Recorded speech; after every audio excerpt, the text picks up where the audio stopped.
मैं काफी देर से यहाँ बैठा हूँ। उसका कारण ये है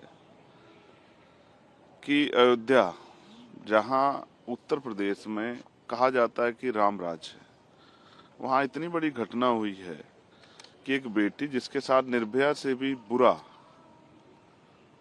मैं आज याद करता हूँ दिल्ली में जब निर्भया के साथ ये हुआ था, तब भी हम निःशब्द थे और आज भी हम निःशब्द हैं।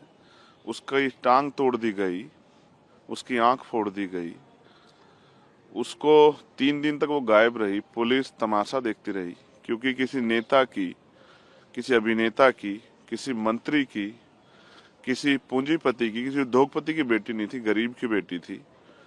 इस वजह से जो चुप्पी है, उस चुप्पी पे सरकार को जवाब देना चाहिए। उस जिस दशा में मिली थी, खून से लथपथ, अभी तक पुलिस के हाथ खाली हैं। 3 दिन तक उसकी सर्च नहीं किया गया, क्योंकि वो बेटी दलित की थी, वो बेटी अयोध्या की थी। तो मैं सरकार से पूछने का काम कर रहा हूँ। और इवन प्रधानमंत्री जी, मेरे याद है, वो कहते थे कि दलितों को मत मारो, मुझे मार लो। बेटी तो बेटी होती है। आज क्यों चुप्पी है? क्या उस बेटी की अस्मिता का जवाब नहीं देगी सरकार? मैं यहाँ इसलिए हूँ क्योंकि बाबा साहब अम्बेडकर ने कहा था कि मैं किसी भी देश की तरक्की उस देश में रहने वाली महिलाओं की तरक्की से मापता हूँ। आज मैं सह नहीं पा रहा हूँ, क्योंकि चारों तरफ सन्नाटा है। क्यों है? जाति व्यवस्था की देन है, या मीडिया सरकारों के खिलाफ आवाज नहीं उठनी चाहिए? बहुत सारे सवाल है, उनको लेकर मैं बाबा साहब अम्बेडकर की शरण में हूँ। क्योंकि जब जब मैं कमजोर पड़ता हूँ, जब मैं दुखी होता हूँ, तो उन्हीं की शरण में जाता हूँ कि वो मुझे मेरे जो अधिकार हैं, मेरे कर्तव्य हैं, उनको पूर्ण रूप से निर्वहन करने की शक्ति दें कि मैं उनका सही प्रयोग कर सकूं।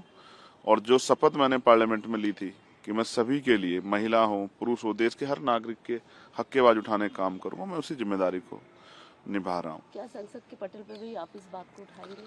मैं स्पष्ट करता हूँ, मैं वैसे मैं एक वकील भी हूँ, संसद का सदस्य होने के साथ साथ मैं मर्यादा का बड़ा पालन करता हूँ। लेकिन आज मैं खुद को रोक नहीं पा रहा हूँ, क्योंकि मेरी तकलीफ, और मैं इसमें निःशब्द हूँ, क्योंकि हम उस पावर में नहीं है कि जिन अधिकारियों ने लापरवाही की उनको सस्पेंड कर सके।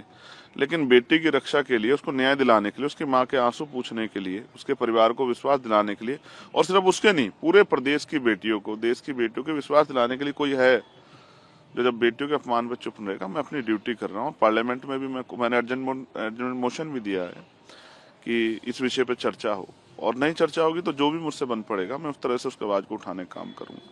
मेरे लिए महत्वपूर्ण है कि बेटी के सम्मान की, और ऐसा न्याय हो कि वो किसी पार्टी जुड़ा हो, किसी धर्म से जुड़ा, किसी जाति जुड़ा, ऐसा न्याय हो कि दोबारा कोई अपराधी किसी बेटी का अपमान करने से पहले 1000 बार सोचे। इसको सुनिश्चित कराने के लिए आज मैं यहाँ बैठा हूँ।